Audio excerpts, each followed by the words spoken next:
Assalamualaikum warahmatullahi wabarakatuh. Selamat pagi, siang, sore, maupun malam tergantung waktu Anda menyaksikan video ini.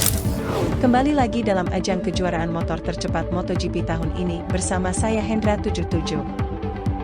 Ajang adu kebut motor bergengsi di dunia kali ini dilaksanakan di Termas de Riohondo, Argentina. Setelah sebelumnya menjuarai seri kedua Moto3 Audotromo Internasional Portugal di podium pertama yang menempati posisi puncak klasemen sementara dengan total perolehan 50 poin. Di posisi kedua ada Daniel Holgado, 40 poin. Selanjutnya di posisi ketiga ada Diogo Moreira, 32 poin. Welcome to Termas de Riohondo, MotoGP fans. We're live from Argentina for the traditional round of the MotoGP. Just a few more moments and the images will take us to the starting straight for the Moto3 class race. Kali ini kita lanjutkan perjalanan karir di Moto3 dengan menggunakan motor KTM tim independen, KTM Pertamina Mandalika di bawah naungan KTM DHL Racing Team. After a long weekend, the race is finally about to start. We're on the starting grid where the engineers are completing their checks before the start. The weather is clear and temperatures are perfect for racing, but this track's fierce acceleration can cause the rear tyre to wear quickly. It's not by chance that lots of riders have fitted a medium front tyre and hard rear tyre. Pada sesi kualifikasi yang dilaksanakan pada hari Sabtu kemarin, kita telah mencatatkan waktu tercepat 1 menit 52,994 detik pada kualifikasi pertama. Dan pada kualifikasi kedua kita menghasilkan waktu tempuh 1 putaran pada Termas de Riohondo, Argentina ini selama tidak mengikuti karena hujan. Melanjutkan akhir pekan di Termas de Riohondo, Argentina ini, kita langsung saja mengikuti jalannya balapan seri ketiga Moto3. Selamat menyaksikan. The riders have just completed their formation lap and are lined up on the Termas de Riohondo straight. Just a few more seconds and we will witness the start of the Argentine Grand Prix.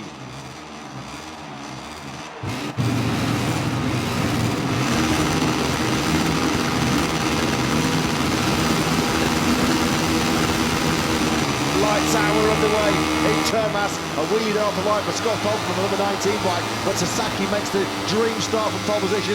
Moreira looks like he's going to slot into second place as well, just behind him, but Sasaki leads. He's in a little bit wide though in the first corner. Moreira comes straight on through. Tell you who had a good start was Alonso. He's gone backwards though into turn 1. Mino's also made a good ground. He's up into the top 6 now as Holgado. Look how far he's moved forward. He started in 10th, he's now taking 4th. Yeah, and Sasaki's in a bit of a sandwich there, isn't he? Holgado got his inside coming through turn number 2. Tatsuki Suzuki, fellow Japanese rider, was strong off the line as well. You can just see him there on the 24 bike, tucked in nice now behind Onji for some slipstream down this long back straight. Moreira though it is that leads. Almanza's now taking Ortola as well on the 92.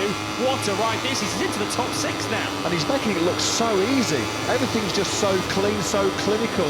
This is not a World Championship novice we're looking at, is it? He looks like a seasoned pro here, Almanza. Now he's trying to get on par with that group directly ahead of him, which features Masia, Sasaki and Holgado. Masia and Sasaki rather, they've got over 200 appearances at World Championship level between them. And Almanza reading them in hand over fist. David Munoz update, he's in 13th place at the moment, not making great progress as Dennis Onju has gone down out of a half-second lead. Disaster for the KTM Ironman. Can you believe it? Look at that. Grunt faces down in the Akiayo garage. They cannot believe it. Dennis Onju then, he was just setting a red-hot pace again. 1:56.942. On the previous lap, he was the only man on the circuit in the 57s. That lap, he was the only man in the 1:56s, and he just couldn't run that pace. Underneath him, the grip wasn't there. He goes down into turn number 11, and that means now then that our race leader is Tatsuki Suzuki by some margin. Big advantage he's got now to his teammate Masia in second place. Here comes Sasaki then now, got that tight inside line, he's going to go through on Sasaki. Look at the corner speed. He won't go through on Almanza. Here comes Suzuki then now. He's got quite a comfortable lead here, while this second group barges each other around. Suzuki over the line to start lap 6. 1.9 seconds clear right now. Here's the Japanese man, Almanza second. We've got Sasaki in third place. Yeah, looking further back, a lot of personal bests further back, and this juking around in this second group is slowing them down. The quickest rider on track last time around was Diogo Moreira, who's regrouped a little bit after after that difficult start to the Grand Prix. You'll see in just at the back of this train, it's Moreira in 10th at the moment. Sasaki back through on Almanza, that was nice on the brakes into turn number 2. Almanza, look at the knowledge that he's gaining here. It's on the crate for Almanza, apparently had a bit near big high side. Sasaki then, he's now at the head of this second group. 17 years of age is David Almanza. Lacking experience at this level, but he's now trying to find a way back to one. Sasaki's so good at the end of this back straight. On the inside, he picks off Sasaki again. Sasaki, though, cuts the tight line. He just says, have some of that, pal. He moves Almanza onto the marbles, onto the dirty part of the circuit there. And that was aggressive from Ayumu Sasaki. Welcome to World Championship, David Almanza.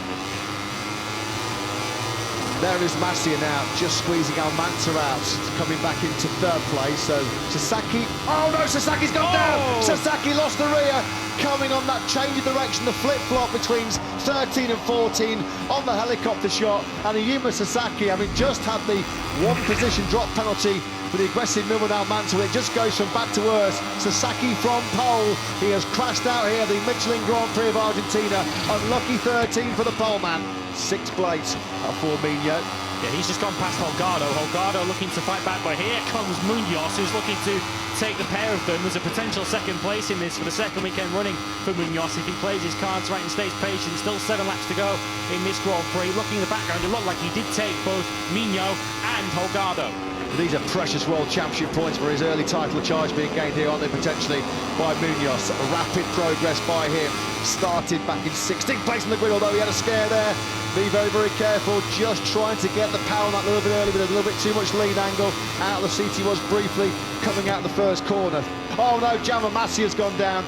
Well, we were just talking about the prospect, what looked a nailed on 1-2 for Leopard Honda, but Jaume Masia has bitten the dust. He just fired in that 1:55.9, the best lap of the Grand Prix, but that pace was just too hot for that front Dunlop tyre. Masia down into turn number 2, and this battle now for what was 3rd is now for 2nd place. It's now in the hands of Artigas. Munoz shaping up, but he's not able to make his way through on Artigas ahead of him. Moreira is, though, as he gets past the other CF Moto, and that's Artigas and Munoz going down in stereo. Well, tandem crashes, wasn't it? Xavi Artigas was the first man to go down, and then David Munoz losing big World Championship points here early on. High drama here in Moto3 in South America. Jaume Masia crashed out to 2nd place, and now Artigas and Munoz, when positioned to fight for the podium, they have both gone down within milliseconds of each other in turn number 13. It's all down to Almanza, Moreira, Holgado, Mino, Ogden and Rossi. They're all in contention for the final 2 places on the podium. It's tight there between Mino and Ogden.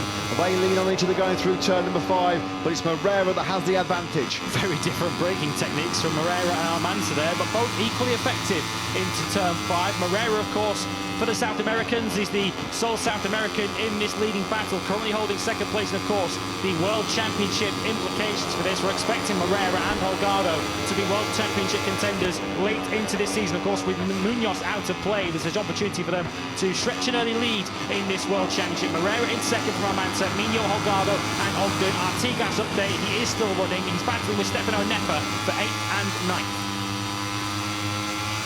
There's a big gang ganging up behind Andrea Mino. Almanza moves side by side, elbow to elbow. Moreira also trying to use some slipstream as well. They're almost on the white curve there, aren't they, on the inside? Here comes Scott Ogden as well on the number 19 bike. It's Moreira that wins that battle. Oh no! Ogden cleans out Almanza. And that's a nightmare, so cruel for poor old David Almanza, on course for a Dream World Championship debut. Almanza down. Now through the final couple of corners, Mino, a little bit of a wobble there on the gas. They came through turn number 12. Rossi's gone down. He goes careering into the gravel trap, bike cartwheels through the gravel, but it's Tatsuki Suzuki who reigns supreme here in Termas. He wins the Moto3 Grand Prix of Argentina. Late drama throughout the field. At the checkered flag, Suzuki takes it by 4.5 seconds. He led by 7.5 seconds at one point. Diogo Moreira, who was the early leader, he did slip back to 11th at one stage. He fights back to a stunning 2nd place. And what a return to Grand Prix action for Andrea Mino, replacing replacing Fallon there on the CIP Green Power machine. But congratulations then to make his way through on Artigas ahead of him. Moreira is though as he gets past the other Moto, and that's Artigas and Munoz going down in stereo. Well, tandem crashes, wasn't it? Xavi Artigas was the first man to go down, and then David Munoz losing big World Championship points here early on. High drama here in Moto3 in South America. Jaume Masia flashed out to second place, and now Artigas and Munoz, when positioned to fight for the podium, they have both gone down within milliseconds of each other in turn number 13. It's all down to Almanza, Moreira, Holgado, Minho, Ogden and Rossi. They're all in contention for the final two places on the podium. It's tight there between Minho and Ogden. They lean on each other going through turn number 5, but it's Moreira that has the advantage. Very different braking techniques from Moreira and Almanza there, but both equally effective into turn 5. Moreira, of course, for the South Americans, is the sole South American in this leading battle, currently holding second place, and of course, the World Championship implications for this. We're expecting Moreira and Holgado to be World Championship contenders late into this season. Of course, with Munoz out of play, there's an opportunity for them to stretch an early lead in this World Championship. Moreira in second from Almanza, Minho, Holgado and Ogden. Artigas up there, he is still running. He's battling with Stefano Nepa for 8th and 9th. There's a big ganging up behind Andrea Minho. Almanza moves side by side, elbow to elbow. Moreira also trying to use some slipstream as well. They're almost on the white curve there, aren't they, on the inside? Here comes Scott Ogden as well on the number 19 bike. But it's Moreira that wins that battle. Oh no! Ogden cleans out Almanza. And that's a nightmare, so cruel for poor old David Almanza, on course for a Dream World Championship debut. Almanza down. Now through the final couple of corners, Minho, a little bit of a wobble there on the gas as they came through turn number 12. Rossi's gone down. He goes careering into the gravel trap, bike cartwheels through the gravel, but it's Tatsuki Suzuki who reigns supreme here in Termas. He wins the Moto3 Grand Prix of Argentina. Late drama throughout the field. At the checkered flag, Suzuki takes it by 4.5 seconds. He led by 7.5 seconds at one point. Diogo Moreira, who was the early leader, he did slip back to 11th at one stage. He fights back to a stunning second place. And what a return to Grand Prix action for Andrea Minho, replacing Fallon there on the CIP Green Power machine. But congratulations then to Tatsuki Suzuki. It's a third career victory for Suzuki. His first in 50 Grand Prix. As the Moto3 riders perform their final lap, let's take a look at the final ranking of the race, which has just finished. While we wait for the director to take us to the Parc Fermé to meet today's stars, let's take a quick look at the final ranking of this Moto3 race. Akhirnya kita dapat menyelesaikan balapan Moto3 seri ketiga di sirkuit Termas de Riohondo, Argentina dengan perolehan 25 poin di podium pertama, diikuti Diogo Moreira pada posisi kedua, dan posisi ketiga ada Daniel Holgado. Dan klasemen sementara kejuaraan Moto3 pada akhir minggu ini, di posisi pertama ada Hendra 72 dengan jumlah 75 poin, posisi runner-up ada Daniel Holgado dengan jumlah 56 poin. Terpaut 19 poin, dan posisi ketiga ada Diogo Moreira dengan jumlah 52 poin dengan selisih poin 23 poin. We're back from Parc Fermé with the winner, who gave us a perfect race today.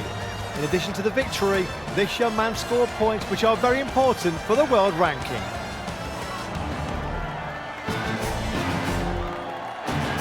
Sampai ketemu lagi di seri keempat di Austin, Amerika Serikat. Selamat berakhir pekan.